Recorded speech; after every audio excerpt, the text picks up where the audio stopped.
Bueno, buenas tardes a todos, buenas tardes a todas. Un placer estar aquí. Gracias también por felicitar al Goethe por organizar esto. Creo que son debates muy necesarios, saludables, una temática, si no es polémica, al menos puede ser un poco controvertida. Y creo que todo lo que sea pues eso, generar debates, abrir espacios de diálogo, es algo bueno, necesario en los tiempos que corren. Mirad, no quiero... ¿Cuánto tenemos? Unos 15, 20 minutitos, pero no dejes de sacarme eso, una amonestación o tarjeta amarilla, roja, porque no quiero robar el tiempo a mis compañeras del panel, que seguro que van a decir cosas bastante más importantes que las que voy a decir yo, o quizás con más autoridad. Y decir que, bueno, tenía dos opciones, aquí con GDI veníamos hablando, hay más o menos dos opciones para enfrentar una charla como la que tenemos hoy aquí. Podría haberme dedicado a meter en el chat GPT, pues eso, la Unión Europea, inteligencia artificial y tal, y ahí hubiese salido, pues eso, lo que le pidas, 7 páginas, 10, 12, 15, y venir aquí y soltar el sermón, y me quedo tan ancho, y hubiese dicho cosas muy importantes, porque el ChatGPT, la verdad es que, como sabéis, cada vez dice cosas más precisas. O, bueno, pues ir un poco como un electrón libre y entrar un poco más en materia y prescindir de la inteligencia artificial para decir lo que voy a decir. Y he elegido la segunda opción, para que pueda dar a lo mejor un poco de juego, ¿no? Si hay alguna pregunta, algún tema. Lo que sí que he hecho ha sido, porque otro día, esto, no sé si lo sabéis, veo mucha gente joven que a lo mejor ni siquiera había nacido, pero sí que he metido en el chat GPT, y no lo podéis hacer vosotros, la pregunta de ¿ya ha comenzado la inteligencia artificial a vencer a la humanidad? ¿Sabéis por qué he hecho esta pregunta? ¿O sabéis de dónde viene esta pregunta? ¿Os suena algo? La primera pregunta que os hago. Que voy a haceros yo preguntas también, ¿eh? Bueno, pues esto es de la película de Terminator, del año 85, hace 40 años. Y bueno, suelta una parrafada, el chat GPT, y empieza diciendo, no os la voy a leer, lo podéis mirar ahí, pero dice a la pregunta de si ya ha comenzado la inteligencia artificial a vencer a la humanidad, dice, no, la inteligencia artificial aún no ha vencido a la humanidad. Entonces, bueno, creo que esto nos deja un gran espacio para reflexión, y luego vienen aquí unas consideraciones que os invito, si queréis, a leerlas en el chat GPT. Y esto, bueno, esto es para decir, muchas veces pensamos que la inteligencia artificial es algo del futuro, es algo de ciencia ficción, pero ya en películas de hace 40 años era lo que se planteaba.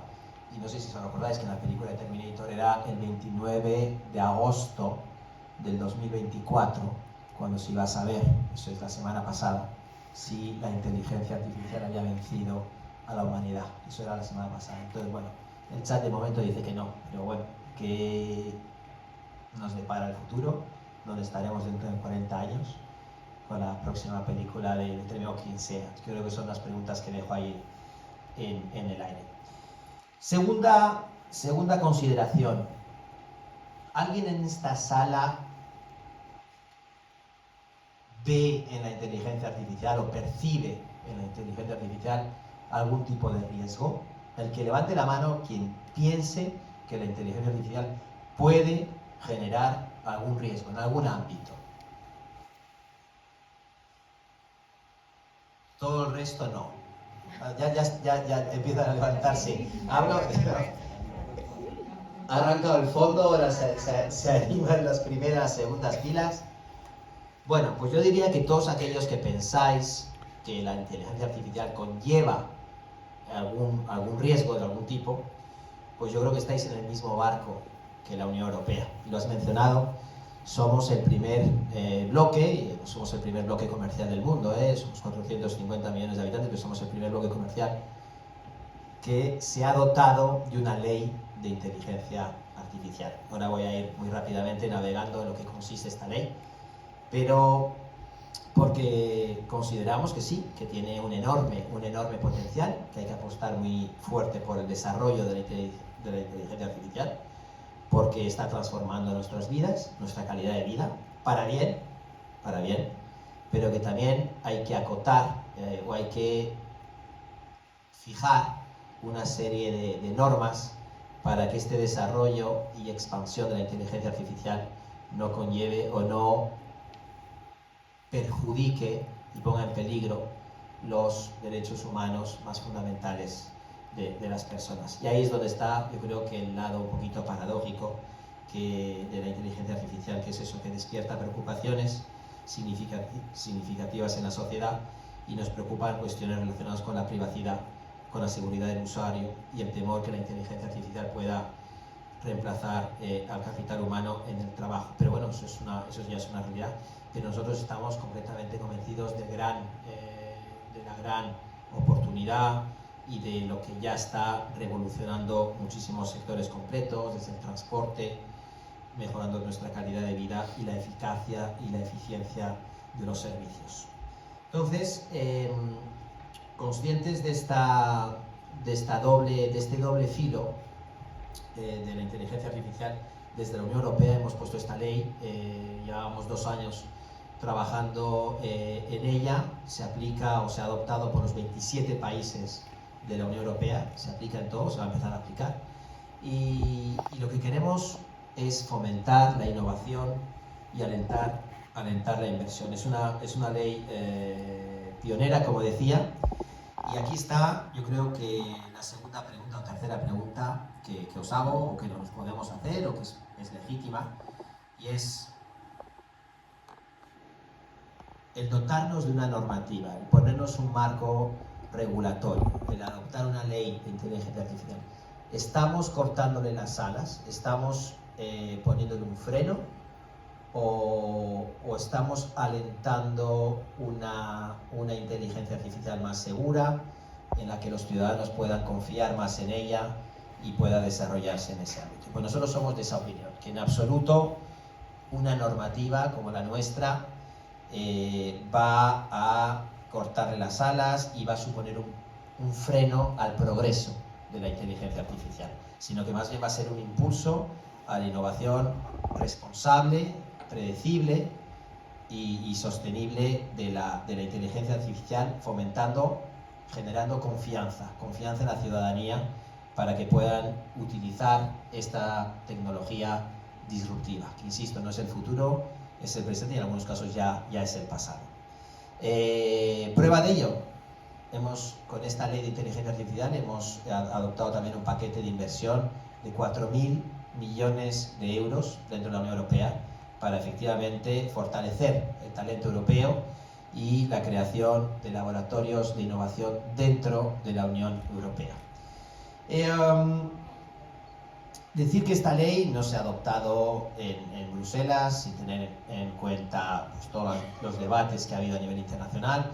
Hay unos foros de debate, de diálogo, por ejemplo, en el marco del G7, de la OCDE, del G20 y de la UNESCO, y nos hemos evidentemente alimentado y nutrido de todos estos debates para poner encima esta ley. Y entonces me vais a preguntar, bueno, ¿y qué consiste esta ley? Para los que no estáis quizás tan familiarizados, porque es una cosa nueva, es una cosa reciente, que acaba de entrar en vigor.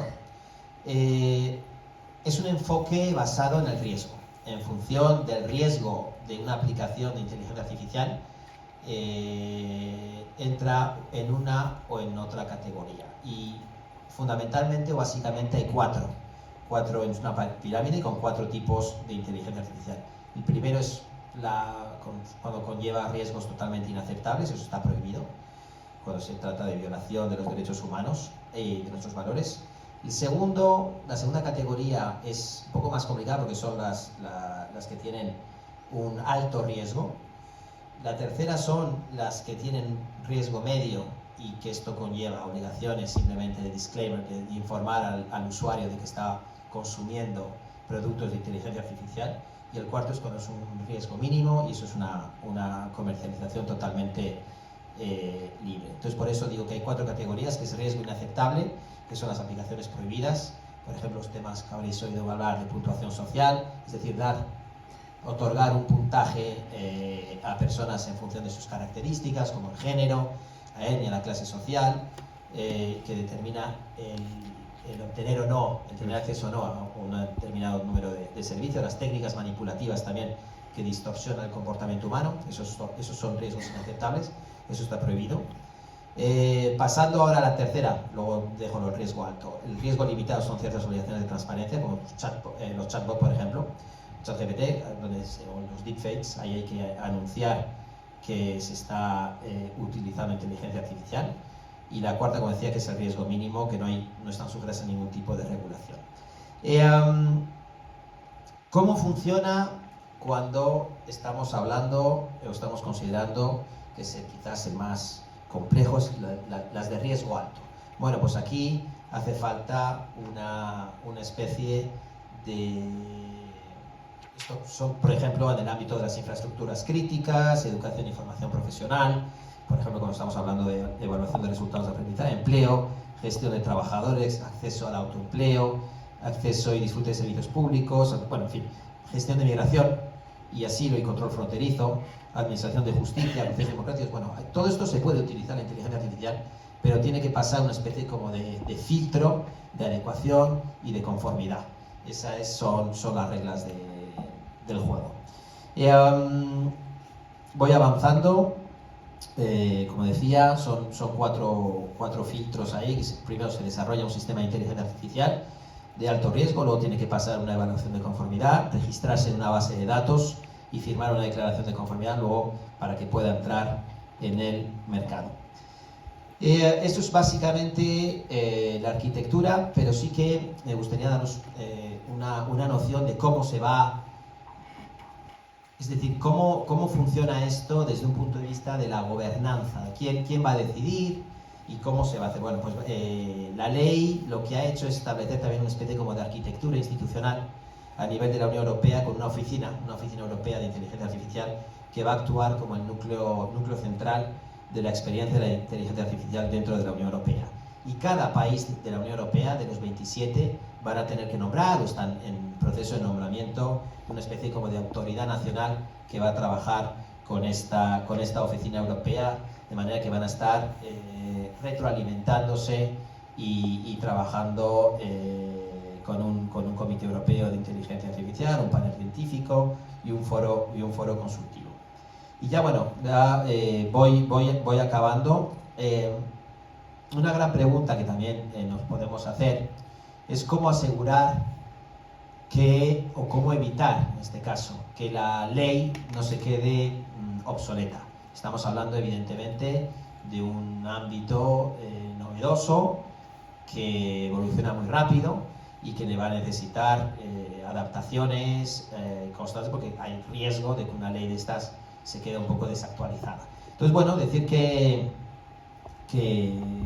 como decía, esta gobernanza, el hecho de que vayan a estar trabajando diferentes especialistas, diferentes stakeholders, la sociedad civil, autoridades nacionales, la oficina a nivel de la Unión Europea, pues esto va a servir de retroalimentación para ir constantemente contrastando la actualidad, y además esta ley se va a poder adaptar, modificar mediante actos delegados y de ejecución, es decir, legislación ágil que va a poder actualizarla en cuanto haya necesidad. Y simplemente también decir que se ha aprobado ya esta ley, pero lo que va a ser su entrada en vigor, su implementación, se va a hacer de manera escalonada. Los 6 meses se van a aplicar las prohibiciones, como decía, para la primera categoría. A los 12 meses van a aplicarse los modelos de inteligencia artificial de propósito general, y a los 36 meses se implementarán los requisitos para los sistemas de alto riesgo. Ya se me ha caído esto, perdóname. Bueno, yo creo que ya acabo de decir que, bueno, como dijo Stephen Hawking, la inteligencia artificial será, pues eso, lo mejor o lo peor que nos haya pasado, que haya sucedido a la humanidad. Yo creo que esto describe bien el contexto en el que nos encontramos, ¿no? Desde la Unión Europea, bueno, yo diría, para hacerlo también esquemáticamente, básicamente hay 3 modelos. Tienes el modelo chino, que básicamente lo que hace es proteger al Estado. Tenemos el modelo estadounidense, que lo que da la prioridad están en las empresas, los operadores, y el modelo de la Unión Europea, pues yo diría que va en la vía del medio. Y lo que está en el centro de nuestra legislación es el ciudadano. Es un enfoque antropocéntrico que lo que pretende es salvaguardar los derechos fundamentales de los usuarios. Así que bueno, quizás 4 o 5 conclusiones. En primer lugar, es una medida regulatoria que debe centrarse, como decía, en las personas antes de que puedan utilizar estas aplicaciones. Segundo, las normas deberían o se centran en lo que es no se centran en la tecnología de inteligencia artificial en sí misma, sino en el uso que se le vaya a dar. Esto garantiza que la regulación, que la normativa esté preparada para el futuro y que no se quede atrás de la rápida evolución de las tecnologías en sí mismo. Tercero, es un enfoque basado en el riesgo que se reduce a un simple hecho. Y es que cuanto más riesgosa es la inteligencia artificial o la aplicación, más fuertes son las obligaciones para quienes quieren comercializarla y sobre todo desarrollar. Y ya, ahí estamos, ¿no? ¿Cuánto llevamos? ¿20 minutos? Bueno, pues yo ya me quedo aquí, como decía, creo que lo importante es escuchar. Se me ha caído más la chuleta. No, está bien. Decir que, bueno, yo creo que este tipo de diálogos, lo lógico sería que a nivel internacional, que hubiese una gobernanza mundial y que a nivel internacional hubiese un mínimo de consenso para establecer ahí un marco de operación, pero bueno, yo creo que va a ser quizás algo para más adelante, ya se verá si se da o no, pero sí que, insisto, lo importante yo creo que es generar estos espacios de diálogo, muy agradecido.